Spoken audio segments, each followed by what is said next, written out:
Tidak. Lalu dan menguduskan, berarti pada saat itu kita tidak kudus. Yang terakhir menebus, terjual, ditebus, digadaikan. Jadi posisi kita sebelum dipilih oleh Tuhan adalah orang-orang yang salah jalan, ya, dikatakan terus berdosa atau bernoda sehingga harus dikuduskan. Lalu kita adalah orang-orang yang terjual dan ditebuskan, ya. Jadi pertanyaan di sini, apa spesialnya kita sampai kita harus dipilih oleh Tuhan? Atau alasan kenapa sampai Tuhan harus memilih? Kan banyak, ya. Oh, pilih dia karena ya lumayan lah dapat sembako gitu, ya. Lumayan. Atau kalau dia dipilih juga nggak ada ngaruh-ngaruhnya, juga minimal sekarang apa yang dia kasih ada gitu, ya. Ada tahun-tahun politik ini manfaatkan yang bisa dimanfaatkan Bapak ini, ya, cuma 5 tahun sekali, nggak berdosa itu, yang penting kasih perpuluhan, dosa, ya.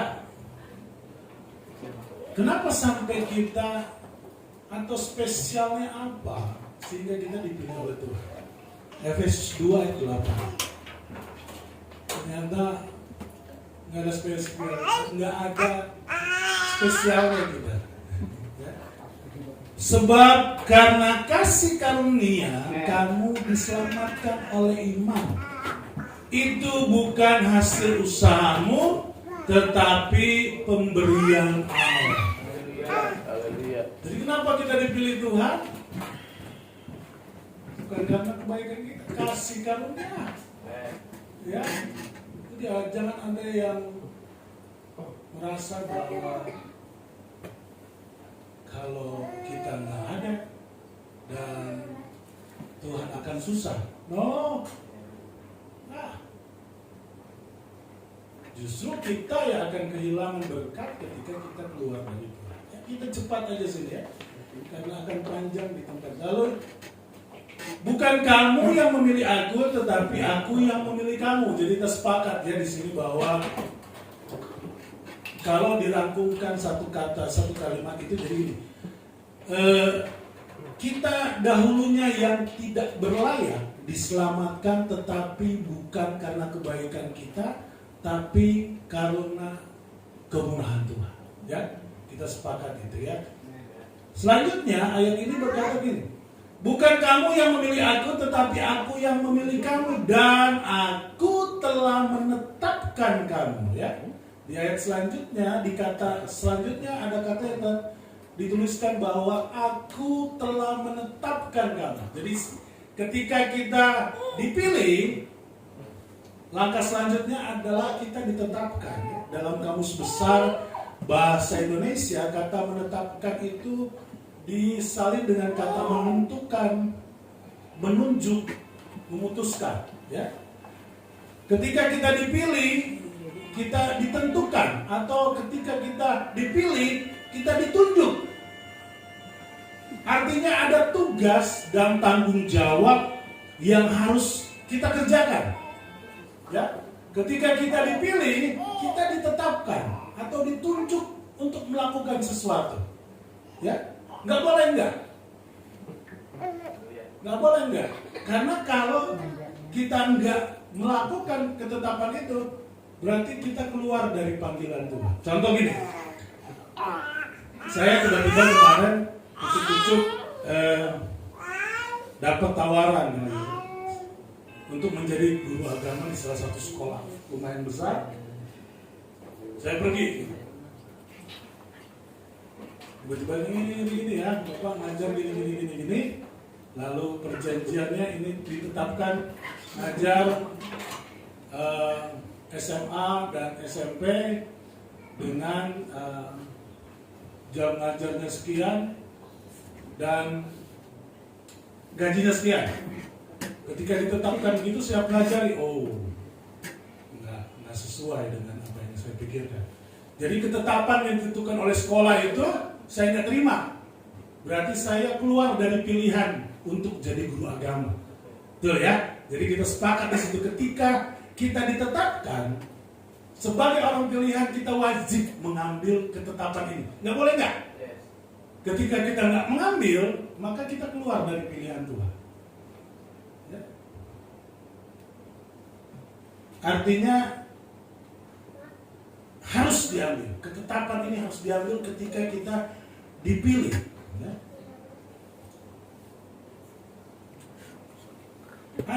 Kata selanjutnya, jadi apa yang menjadi, apa sih yang ketetapan yang diberikan kepada kita?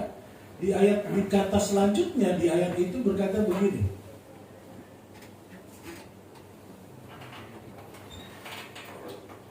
Dan aku telah menetapkan kamu supaya kamu pergi dan menghasilkan buah. Ya. Jadi ketetapan yang Tuhan berikan kepada kita adalah pergi dan menghasilkan buah. Ya. Kata pergi di sini merujuk kepada mengerjakan, ya, atau penegasan untuk segera melaksanakan apa yang diwajibkan. Ya. Yang menjadi pertanyaan sebenarnya gini, bisa aja ayat itu ditulis tanpa kata pergi, ya. Bisa aja, jadi di sini ditulis kalau umpama tidak pergi, dikatakan di situ supaya kamu, cukup aja, dan aku telah menetapkan kamu supaya kamu menghasilkan buah. Artinya sama, tetapi kok dipakai kata pergi? Ya, ini unik. Ketika saya mencari referensi dalam kata pergi ini mempunyai arti urgent, cepat gitu, cepat, mempunyai suatu bentuk penegasan bahwa penetapan ini harus dilaksanakan segera. Ya, maka dipakai kata pergi.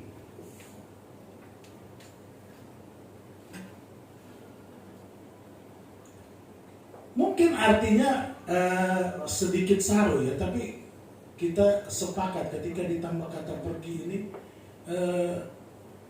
mengandung arti harus dikerjakan. Ada tugas gini, udah pergi, gitu ya. Jadi langsung kerjakan. Jadi jangan ditunda-tunda. Ketika kita dipilih Tuhan, kita ditetapkan untuk melakukan suatu tugas, dan tugas itu adalah tugas yang sangat penting dan tidak boleh ditunda-tunda, harus langsung dikerjakan. Apa tugas itu? Tadi dikatakan di atas adalah harus menghasilkan buah. Harus menghasilkan buah. Siap menghasilkan buah, Bapak Ibu? Amen. Ya. Ternyata ketika kita berbicara tentang buah, di Alkitab menuliskan ada dua kategori berbicara tentang buah. Yang pertama dalam Roma 7 ayat 5. Ya. Roma 7 ayat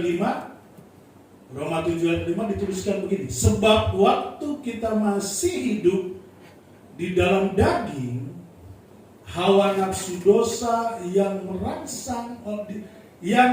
dirangsang oleh hukum Taurat bekerja dalam anggota-anggota tubuh kita agar kita berbuah bagi maut. Ya. Yang kedua dalam Filipi 1 ayat 9 sampai 11. Ya. Dan inilah doaku, semoga kasihmu semakin melimpah dalam pengetahuan yang benar dan dalam segala macam pengertian, sehingga kamu dapat memilih apa yang baik, supaya kamu suci tak bercacat menjelang hari Kristus, penuh dengan buah kebenaran yang dikerjakan oleh Yesus Kristus untuk memuliakan dan memuji Allah. Ya. Kita dipilih untuk menghasilkan buah. Nah, apa yang buah yang kita hasilkan? Ya. Walaupun kita status anak Tuhan, tidak menentukan pasti kita akan menghasilkan buah yang baik. Ya. Dua buah ini kadang-kadang ada di lingkungan anak-anak Tuhan. Ya. Bapak Ibu, di penghujung akhir zaman ini ya, saya bilang ini terlalu jelas sekali bagi kami yang belajar Alkitab begitu mendalam ya, tentang akhir zaman ini. Di Wahyu dinuliskan bahwa suatu ketika Israel itu akan dikepung oleh seluruh bangsa, dan ketika dia nggak bisa ngomong apa-apa lagi, dia akan berteriak percaya Yesus sebagai Tuhan, dan Tuhan akan datang. Yang kita lihat sekarang, wow, ya, begitu kompaknya mereka, sampai McDonald aja mau dikit bangkrut dikit lagi. Cuma di Indonesia tetap ada penuh McDonald itu. Apalagi kalau dia menu daging babi, saya dia nggak bikin menu itu. Di penghujung akhir zaman ini, Bapak Ibu, segala sesuatu bisa terjadi. Maka pilihan kita mau berbuah untuk maut atau kita berbuahkan kebenaran. Tentu secara Alkitab kita dianjurkan untuk berbuahkan kebenaran. Walaupun realitanya nggak semua, ya? Nggak semua orang yang percaya Tuhan itu mengerjakan buah kebenaran. Kalau cuma sekedar percaya, Alkitab bilang iblis pun percaya bahwa Yesus itu Tuhan. Ya, kita fokus saja ke buah kebenaran. Apa sih buah kebenaran yang harus kita kerjakan ketika kita dipanggil oleh Tuhan? Maka Galatia 5 ayat 22 dan 23 itu jelas. Tetapi buah roh ialah kasih, sukacita, damai sejahtera, kesabaran, kemurahan, kebaikan, kesetiaan, kelemah lembutan, penguasaan diri. Tidak ada hukum yang menentang hal itu. Bahkan ditambahkan dalam Efesus 5 ayat 9 dikatakan di situ, karena terang hanya berbuahkan kebaikan, keadilan, dan kebenaran. Itulah buah-buah yang harus kita kerjakan ketika kita dari yang tidak berlayak, yang tidak kudus, yang terjual kepada dosa, dipilih karena kasih karunia Tuhan. Ketika tidak dipilih, maka kita wajib dan harus berbuahkan kebenaran. Buah kebenaran itu tadi sukacita, damai sejahtera, ya, kesabaran, dan lain-lain. Bahkan ada tambahan di Efesus 5 itu adalah keadilan dan kebenaran.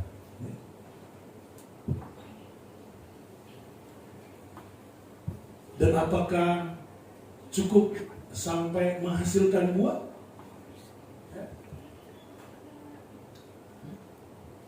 Banyak kita berpikir bahwa saya nggak pernah berbuat dosa. Mungkin maksudnya, saya hidup baik-baik saja. Saya nggak pernah menyakiti hati orang. Saya beribadah 1 minggu sekali. Keluarga saya baik. Ya, saya rasa cukup sampai di situ saja. Ya, banyak orang nyaman dengan posisi bahwa saya baik-baik saja.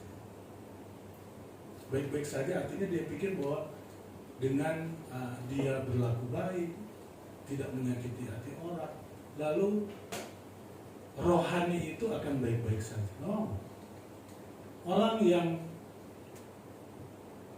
menikmati posisi yang stagnan, kalau kita belajar di tabut, di meja, di kemah Daud, kemah Musa, itu alat pertama yang kita temuin ketika masuk ke tabut Allah itu adalah mezbah korban bakaran. Setelah mezbah korban bakaran kita naik lagi, maka ada kolam basuhan. ketika mesbah bahan bakaran, kolam basuhan, maka kita ketemu tenda besar, ruang kudus dan ruang kudus. Di ruang kudus itu ada meja roti sajian, penggambaran firman Tuhan, ada kaki dian, ini gambar Roh Kudus, ada mesbah dupa yang gambaran doa. Banyak anak Tuhan cuma sampai di depan mesbah korban bakaran, pertobatan, dia maju dikit baptisan, lalu berhenti di situ rohaninya. Berhenti di situ. Yang penting saya sudah bertobat dan saya sudah dibaptis, ya sudah, dan saya berbuat baik. Oh, rohani yang begini, Alkitab menuliskan bahwa di akhir zaman rohani begini akan diinjak-injak orang. Halaman pelataran luar akan diinjak-injak orang. Maka yang harus kita kerjakan adalah masuk ke ruang kudus. Apa ruang kudus? Ada firman, bertekun dalam firman, dipenuhkan oleh Roh Kudus, ada kaki dia di situ. Naik satu lagi, di situ ada doa. Percuma kita bertobat, percuma kita dibaptis kalau hidupmu tidak ada dalam doa. Percuma kita bertobat, kita dibaptis kalau kita tidak pernah dengan firman. Percuma kita bertobat, dibaptis dan kita tidak penuh Roh Kudus. Hal-hal yang kita kerjakan di luar, bertobat, dibaptis, itu gak akan membawa keselamatan. Itu sakramen. Itu penundukan kita kepada Tuhan. Bahwa ketika kita mau menjadi anak Tuhan, kita bertobat, kita dibaptis. Itu kita. Tapi ketika mau lebih dalam lagi, maka kita harus masuk dalam pengenalan firman, dipenuhkan Roh Kudus, dan hidup dalam doa. Itu baru Bapak Ibu. Jadi tidak cukup dipilih, ditetapkan, lalu pergi menghasilkan doa. Ternyata tidak cukup. Ya, kita baca lagi ayat pokok kita. Kenapa nggak cukup? Karena ada satu tuntutan yang penting. Ya. Dan aku menetapkan kamu, Yohanes 15 ayat 16 tadi, supaya kamu pergi dan menghasilkan buah. Ya. Tadi cuma sampai situ. Tetapi dan buahmu itu tetap. Waduh Bapak Ibu, ayat dan buahmu, kalimat dan buahmu itu tetap. Ada yang paling susah di dalam pembahasan ayat ini.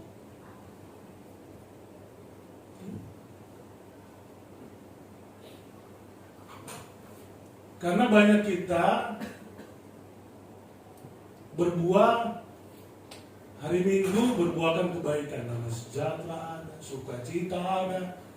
Tapi ketika pindah hari Senin, nama sejahtera hilang, sukacita hilang, ganti dengan perbuatan daging, kecemaran di situ, apa di situ? Tuhan membuat satu target.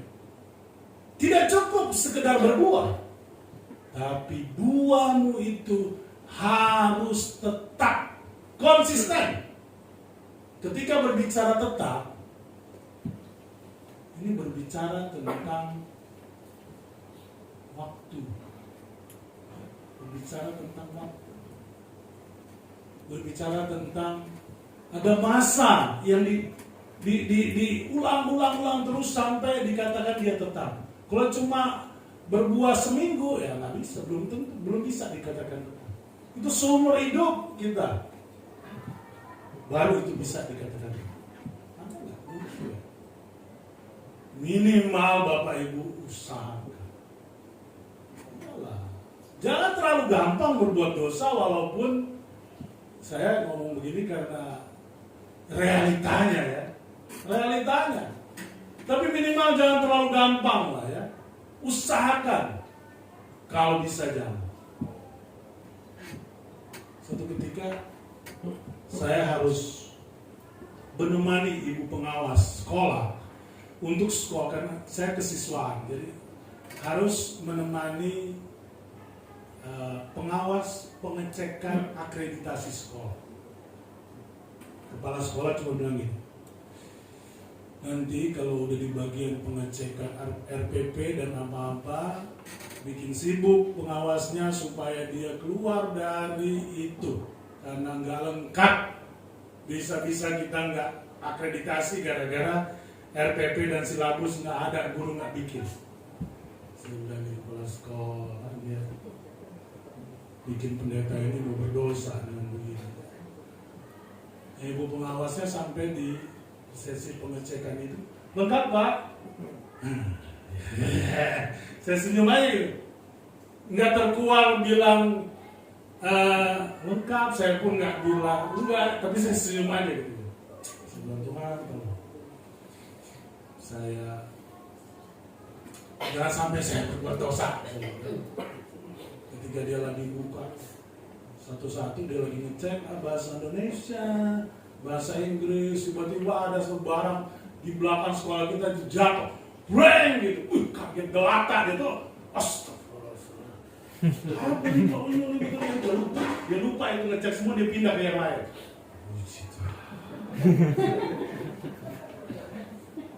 Bapak Ibu, Tuhan punya 1001 cara meloloskan kita dari kita mau berbuat dosa asal kita mau berusaha. Betul. Jangan dari awal memang udah pikir dia sudah berbuat dosa, selesai hidupmu. Tapi ketika kita berusaha untuk enggak, Tuhan punya 1000 cara ini tuh. Saya nggak pernah kepikiran tiba-tiba itu tong air yang pegangannya itu bekarat terus bisa jatuh di hari yang tepat ketika saya membutuhkan. Kenapa dia nggak jatuh kemarin atau nanti? Jatuh memang udah bekarat itu, tinggal tunggu jatuh, tapi jatuhnya pas lagi periksa silabus. Itu bukan pas, itu Tuhan sudah atur. Karena dia lihat ya hambanya dikit lagi berbuat dosa nih. Tuhan akan membela kita ketika kita berusaha. Bapak Ibu,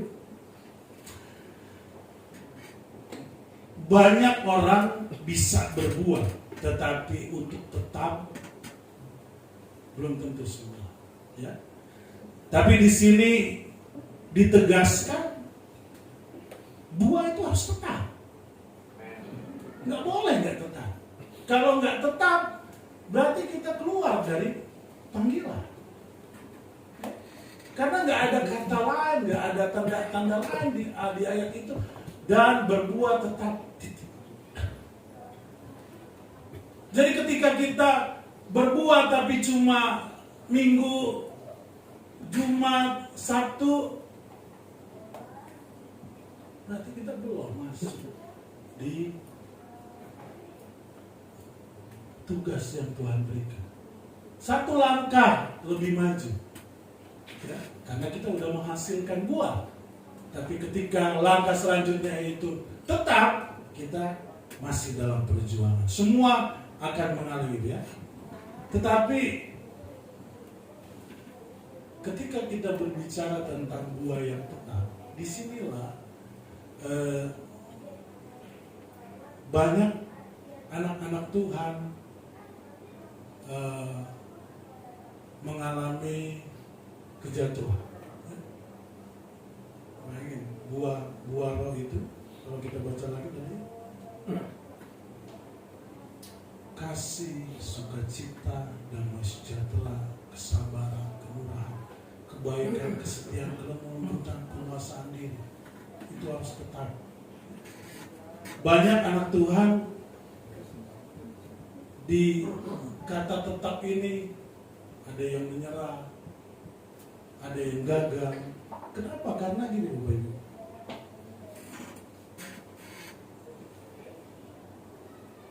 Untuk mempunyai buah yang manis dan tetap dan konsisten. Saya lihat di YouTube waktu mau firman ini, saya lihat bagaimana sih supaya buahnya itu bagus, manis, itu buah mangga, dan hasilnya selalu setiap musim mangga dia selalu bagus. Ternyata itu dimulai dengan pemilihan bibit yang bagus. Pemilihan bibit yang bagus. proses penanaman yang tepat, ada pupuk di situ, ada vitamin di situ, ada proses pembersihan di situ, ada proses pemotongan bagian-bagian yang busuk supaya yang busuk itu nggak merambat ke cabang-cabang yang lain. Jadi maksud saya ketika di kalimat dan buahmu tetap ini, di sini banyak yang gagal, karena di sini banyak air mata. Di proses panjang, ya, ada waktu, ada tantangan, ya. Ketika buah itu bertumbuh, dilihat di YouTube itu ada lumut-lumut yang harus dibersihin, sakit tuh. Berbuah gampang, tapi untuk tetap ini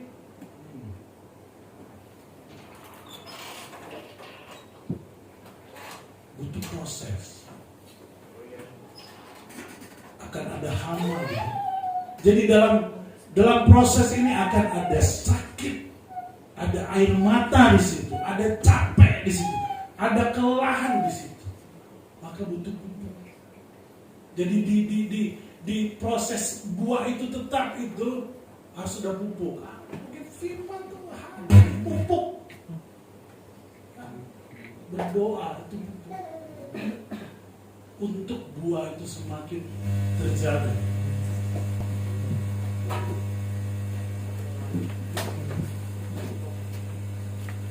Doa penyembahan. Kadang-kadang kita nggak bisa apa-apa. Nggak bisa apa. Ketika masalah persoalan itu datang, kita nggak bisa apa-apa. Dan posisi yang paling tenang ketika kita ada di satu ruangan, kita cuma duduk, kita cuma menangis. Tuhan Yesus tolong saya.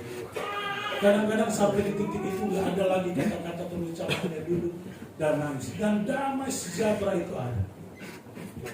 Di proses ini, di kata ucap ini bukan kata-kata hal yang begitu gampang untuk kita. Bahkan ketika saya lihat YouTube-nya, ternyata buah yang bagus tidak cukup hanya ada pupuk, harus disuntikin vitamin ternyata.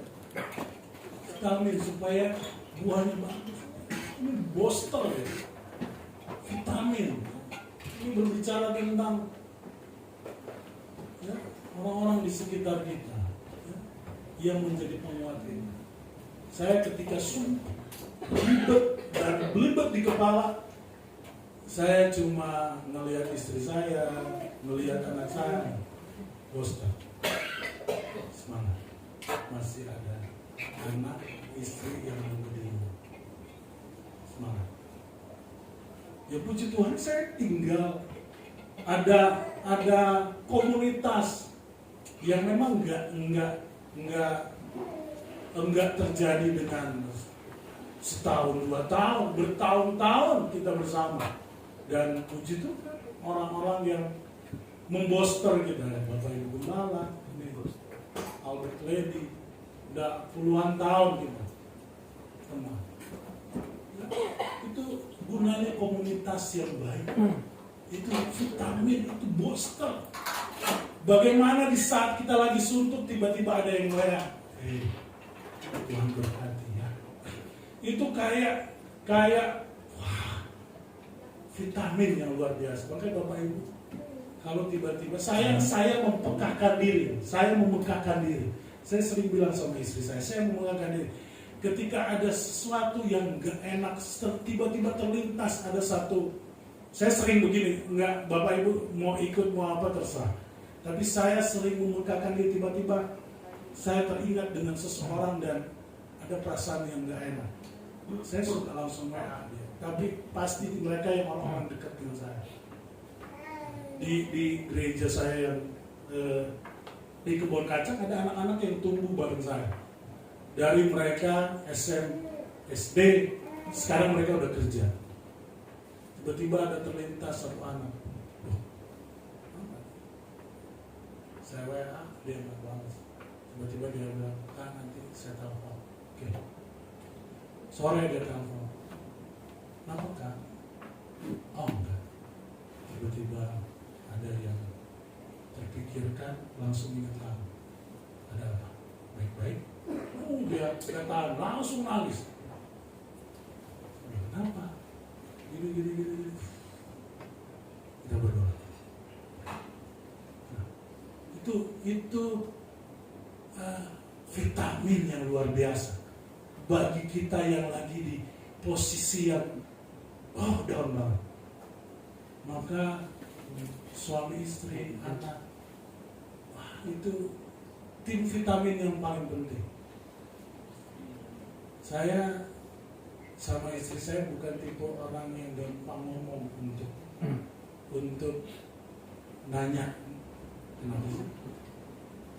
Nah, saya bukan tipe orang yang gampang berbagi masalah dengan istri sekalipun, jadi curhat. Karena saya tahu dia udah tugasnya sendiri sama istri.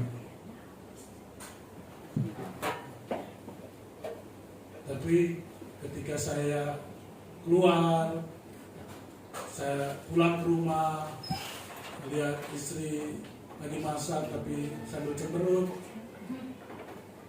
ya udah saya datang, nggak ngomong, saya peluk, saya cium, semangat, gitulah, cium aja, cium lagi. Karena dalam proses untuk berubah tetap ini, kalau nggak ada orang-orang yang menopang kita dalam doa, yang menyemangati kita menghadapi sendiri sulit. Minimal orang-orang di internal kita, anak-anak, kapan terakhir kau peluk papa mama dan terima kasih. Saya punya cerita. Ada anak yang tiba-tiba minta sesuatu ke orang tua dan tidak dikasih. Anak ini kabur. Di perjalanan dia lapar, tiba-tiba dia lihat restoran. Tiba-tiba di restoran itu ada ibu yang lihat di anak kenapa ya, di depan kaca restoran sambil melihat kayak kelaparan. Dipanggil sama ibu itu untuk dikasih makan. Lalu sambil makan, ibu ini tanya, kok kamu gini-gini? Oh iya, saya lagi lapar. Lalu anak itu tiba-tiba nangis terharu. Dia bilang, begitu baiknya ibu ini ya. Padahal nggak kenal saya, tapi cuma lihat sekali langsung kasih saya makan. Lalu ibu itu karena tahu diceritain latar belakang kenapa anak ini kabur, dengan bijaksana ibu itu ngomong begini, buat saya yang baru kasih kamu satu piring nasi, kamu bisa nangis dan bilang terima kasih. Berapa umur kamu? 15 tahun. 15 tahun orang tua kamu kasih kamu luka. Saya jadi ingat mama papa saya jadi. Kapan terakhir kau peluk, nangis dan bilang terima kasih? Kapan terakhir? Wah, dia teringat yang buru-buru balik. Ada hal-hal yang kita nggak bisa kerjakan, Bapak Ibu. Tapi lingkungan kita itu penting. Orang-orang sekitar itu penting. Bapak, Ibu, anak itu penting. Istri, kamu penting buat suami dan anakmu. Anak, kamu sangat penting untuk kedua orang tua. Ini adalah hal yang akan menguatkan kita di saat harus berbuat. Kalau kita harus menghadapi sendiri, pusing. 3 hari lalu tiba-tiba hari Sabtu, hari apa? Tiba-tiba saya harus dipanggil di masjid. Menghadapi ini karena fitnah. Di depan semua orang, saya malu kalau dia takut segede gini gitu. Tapi sebelum jalan saya masuk ke satu kamar kecil di tempat kami. Kalau kita sebut itu kamar cantik karena kamar godaan. Ketika nggak ada orang, saya duduk di situ, saya nangis, saya bilang, Tuhan, saya takut.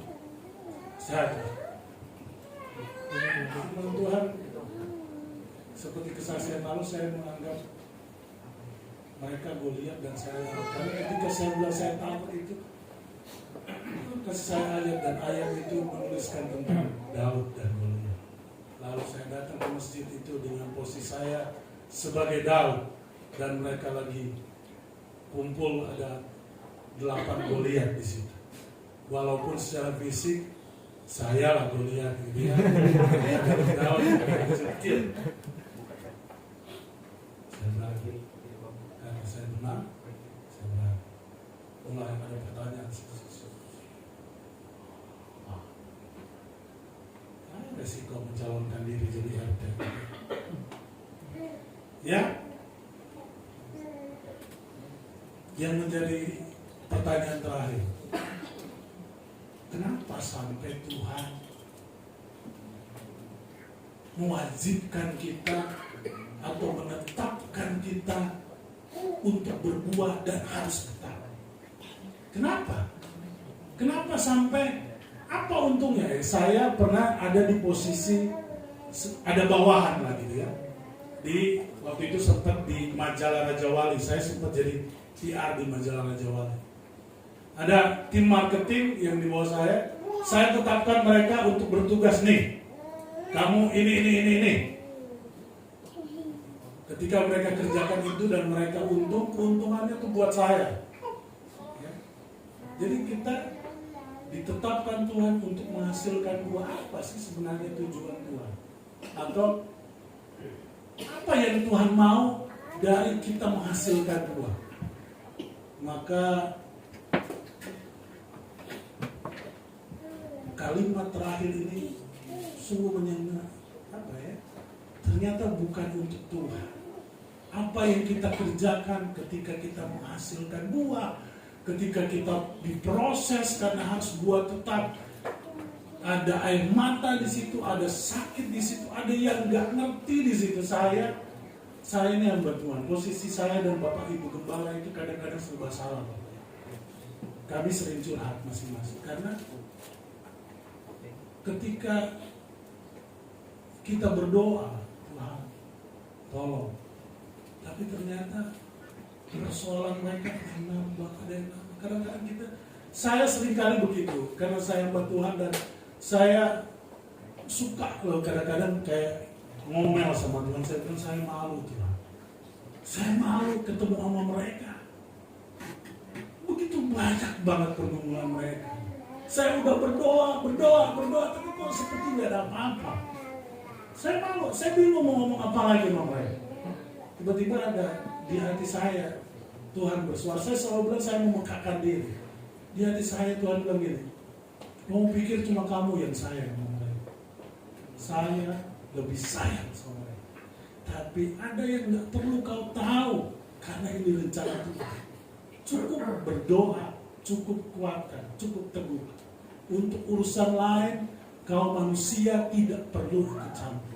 Asal mereka tetap. Itu saya ceritakan ke Ibu Gembala, Bapak Gembala, dan mereka sepakat. Dan unik ya, dikatakan di sini di kalimat terakhir. Ini tujuan dari Tuhan kenapa kita harus berbuat.